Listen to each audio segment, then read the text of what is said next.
Thank you everyone for tuning in to my little presentation, Placing Sites and Citing Places, Exploring Spatial Documentation as a Community of Practice in Singapore's Heritage Landscape. My name is Alphonse and I'm an independent researcher and writer based in Singapore. I am also currently reading arts management at LaSalle College of the Arts. And my presentation today covers some materials from my ongoing research into the Singaporean built environment and heritage conservation policies. First, a brief general overview.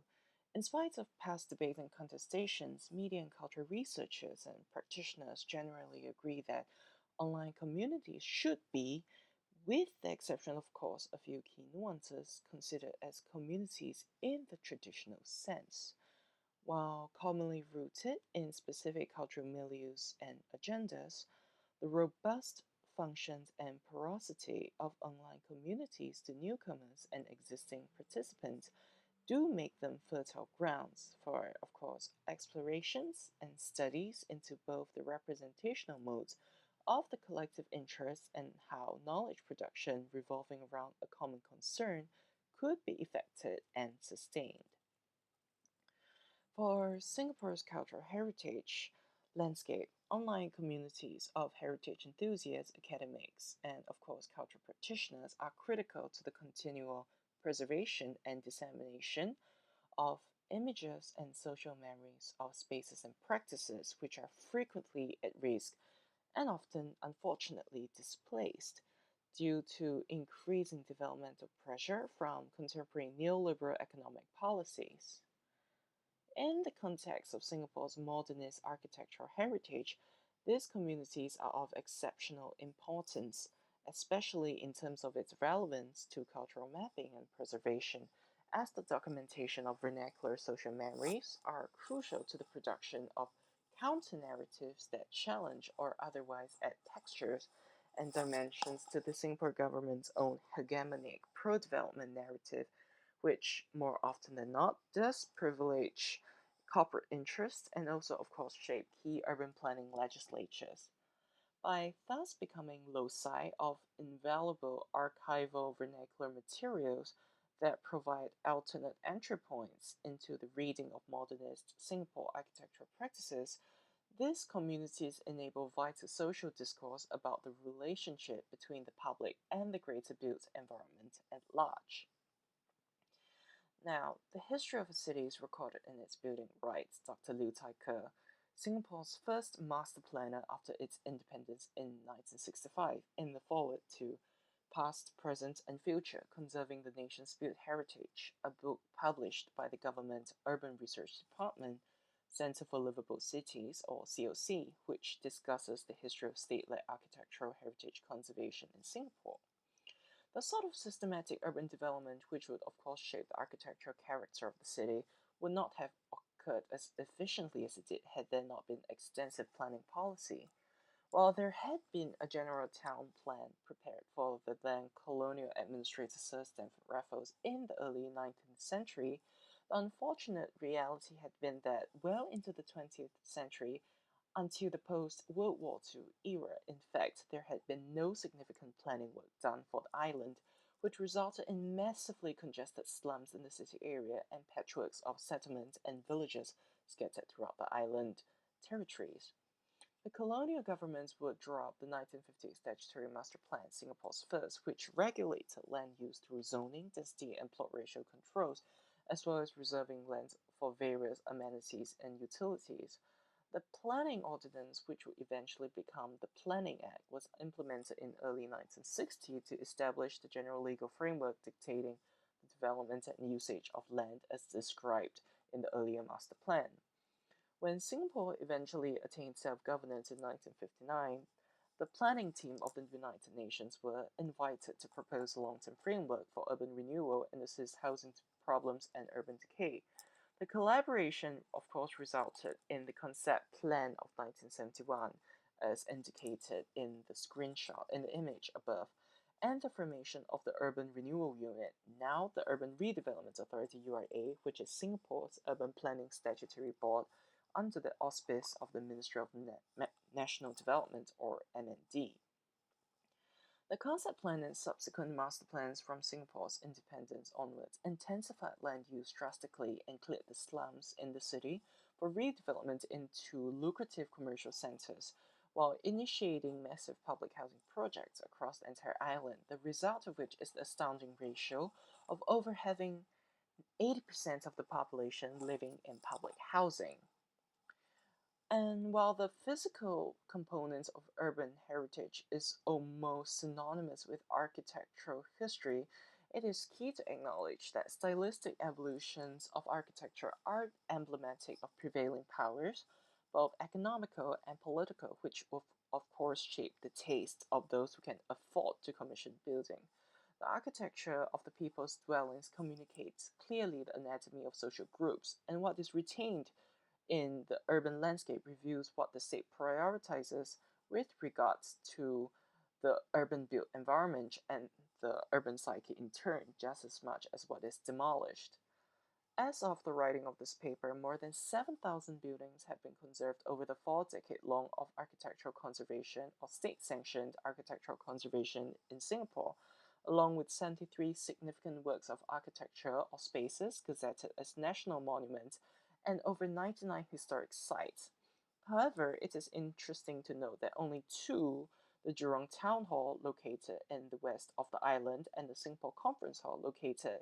in the city limit, were buildings built in the modernist style, which flourished during arguably the pivotal years of modern Singapore's independent development between the late 1960s to the late 1980s, and which symbolized the era of grit and public ideals as Singapore itself modernized. Though the current state narrative on conservation maintains that the awareness for its necessity in preserving the urban fabric had been present since prior to independence, the reality was that owing to the pressure of urban renewal in the landscape nation state, conservation was not really present on the authorities' agendas, which concerned itself with the construction of public housing, of course, on a massive scale, so as to facilitate the faster rehousing of many families and individuals living in urban slums and the freeing up of invaluable city real estate for commercial usage.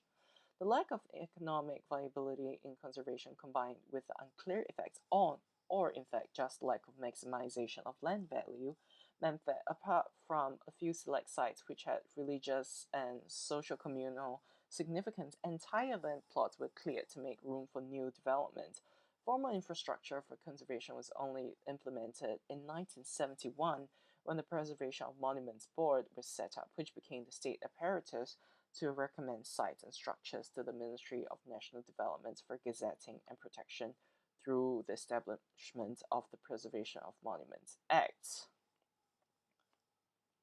Naturally, civic resistance to such tabula rasa approaches do exist, the most notable voice of which belongs to the Singapore Planning and Urban Research Group, a think tank which was formed around the mid-60s to discuss issues related to physical planning and development of Singapore at the time,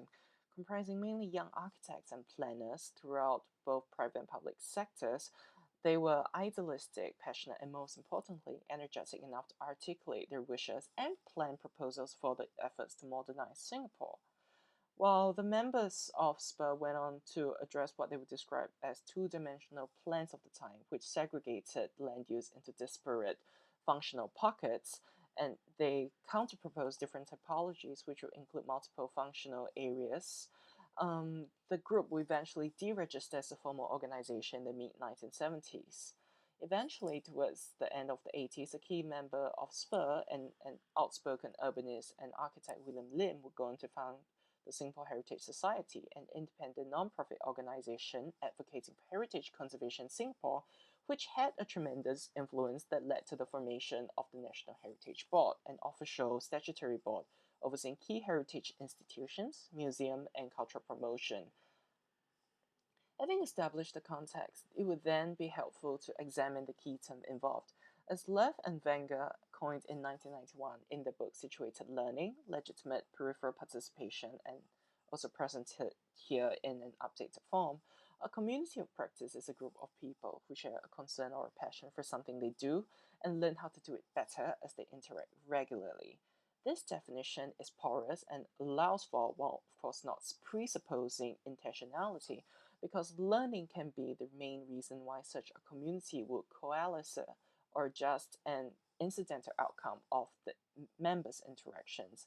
By pursuing their interest in the shared domains, members engage in activities and discussions and share information and build relationships that enable them to learn from each other.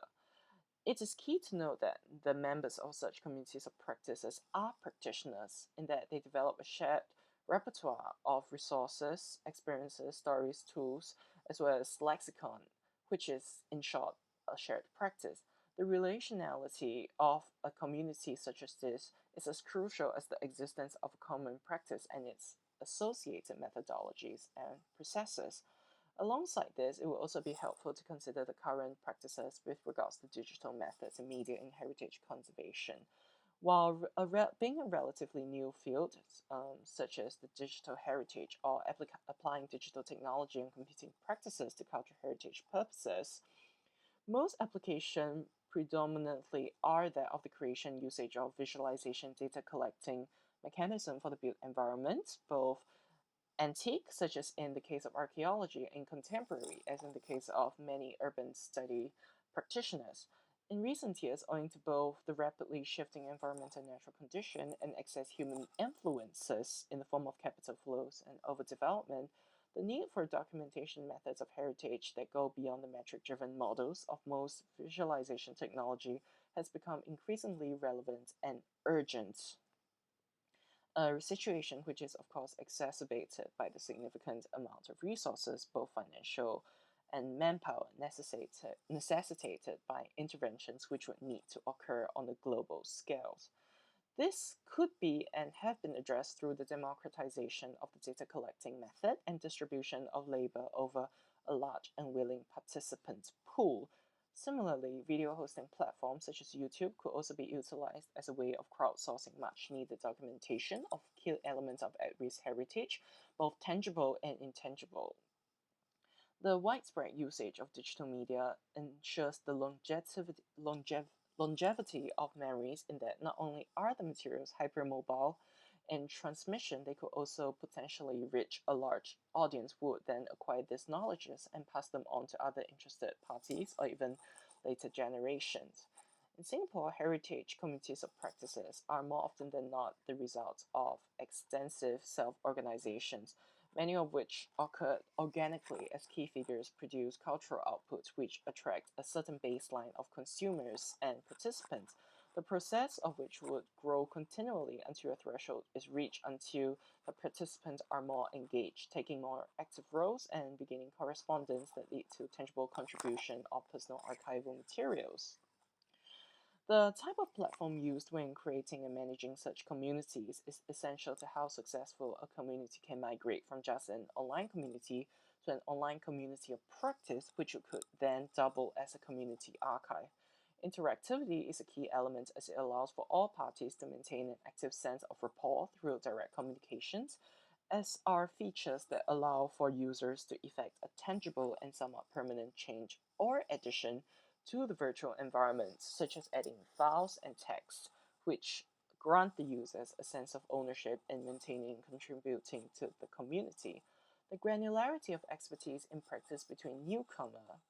to the community's experienced users or participants, as well as platform administrators who are commonly subject experts and veteran practitioners with either certifications or academic accreditation, also create a gradient of incremental learning that further anchors users to a more proactive form of engagement, which feedbacks into the larger community in terms of capacity building and the pride that stems from adding to this collective good. This is especially important when it comes to architectural heritage or documentation of the built environment, as it more often than not involves specialist knowledge and technical vernaculars that stem from formal academic trainings, and thus democratizing this knowledge in the form of group learning creates a very tangible sense of progress and belonging to arguably a more prestigious social group, or just one that has more social cultural capital at stake. And now the first case study I would like to raise is Singapore Story. Set up in 2012, it is an independent collaborative publishing platform which focuses on excavating and sharing architecture history and associated cultural memories of neighborhood settlements and communities which no longer exist. Through a variety of media, the platform conducts public education in minor histories, particularly that of the Malay social group in Singapore. Outside of the core contributors, the platform has also facilitated various public discussion of findings by independent practitioners and researchers. And ultimately, the aim is to gather like-minded individuals with shared interests in specific topics, and of course, encouraging documentation and participation efforts by former residents of the spaces and places that are of interest. This platform does emphasize discussion on lost architecture, discarded cultural projects. Here I'm quoting verbatim from the platform's About page, and demolished districts, dispersed communities, maligned community identities and practices, and hidden or drastically altered historical places whose significance or contributions have been previously overlooked or underestimated in order to, continuing from their own self-description, to shed light on hitherto unknown or obscure aspects of Singapore history and its complex identity. And these are aspects which would otherwise be irretrievably lost along with their physical disappearance, owing to the state of redevelopment as well as displacement of not just physical spaces but also discourses as well as social memories, because the main prevalent social force is to assimilate into a certain Western facing cosmopolitan vernacular and media consumption habits. Headed by academic Dr. Imran bin Tajudin, who is an architect and academic, the platform has a conscientious output of research writings whilst maintaining discussions on its own Facebook page. Next, on Elizabeth Street in Singapore, is a community group administered by The Long and Winding Road, which is a heritage block maintained by an urban heritage enthusiast, Jerome Lin, and it boasts 18,000 members, group members, who in fact share and discuss vernacular archival materials contributed by themselves, often with relation to their own lived experiences within the urban environment which no longer exists. Whilst not possessing necessarily academic rigor in the process, the discussions, which include debates in relation to current day topics, could be in fact construed as a sort of informal historiographical method, which allows for a certain polyphony in the way that history is communicated, and of course granularity in the accounts relayed and preserved for younger generations. It is interesting to know that this typology of the Facebook group is widespread, with other groups such as Nostalgic Singapore, which has 20,000 members, or the slightly more specialized Singapore Heritage Monument Places of Interest group, which has 4,000, being popular loci of discussion and repositories of self-organized and self-contributed archival materials. Lastly, communities centered around certain community thought leaders are also popular. The first figure on the left, Mr. Sarafian Saleh, is an independent researcher and amateur historian on vernacular Malay histories, particularly that on the history of the Bugis people, a Southeast Asian ethnic group of which he is a descendant. Often leading tours and presenting his research material, Sarafian is active in the heritage sphere in both promoting Bugis culture as well as Bugis influences and occupancy of Singapore's historical built environment. Next, the figure in the center, To Han Ping, is a visual artist and experimental filmmaker and independent film researcher who maintains the Singapore Film Locations Archive, an initiative which showcases screen cultures of Singapore and chronicles historical transformations of Singapore's urban and rural landscapes through on-location scenes in films produced in the 20th century from both local as well as international productions. So, through his initiative, one could see and observe how Singapore's living environment has been featured and developed throughout the contemporary eras of both massive industrialization, urbanization, and land use intensification. Lastly, Darren So, who is one of Singapore's most prominent contemporary architectural photographer, also maintains active digital presence in posting and discussing Singapore's built landscape, particularly old housing estates, on which he would engage with various members of the community, many of whom are heritage practitioners as well. So this is just a very, very brief survey of the current initiative that exists in Singapore's digital sphere that, of course, discusses issues relating to the built environment and the architectural heritage, all of which are very, very important in positing alternate positions to the current state-sanctioned history. What are the impacts that a neoliberal economic policy can effect on heritage and built environments? And in the face of constant displacement and demolition, how may we maintain the continuity of our architectural history and its relationship to the urban landscape and public discourse? These are questions which are hard to answer, but nonetheless critical to tackle now more than ever, and undertaken very, very fortunately by the various communities of practice that exist on the digital sphere in Singapore. Because as the pressure of maximizing land value versus the architectural heritage and in particular the modernist architecture of Singapore ever so closely towards the brink, ready to be replaced with yet another shopping mall or hotel, these are valid points of resistance that add texture and character to the way that histories could be understood and written. While the power and capacity of the ordinary individual may be inadequate, particularly in a nation state such as Singapore, it is by coming together as a community to write a polyphonous narrative of collective memories and engagement with the built environment that the community and society at large can prevent histories from being overwritten and keep them in the social consciousness such that they will never be forgotten and be passed down with each generation to come. New technologies and platforms lead to new ways to create, to document, and of course to resist. With digital means available at everyone's fingertips, collective complacency only then begs the questions: how much more can we lose, and how much more would we be willing to lose? Thank you very much for choosing to tune in today, and I'm contactable via my email on the first page if you're interested in initiating any sort of private correspondence, and I look forward to the meaningful discussions that can take place. Thank you.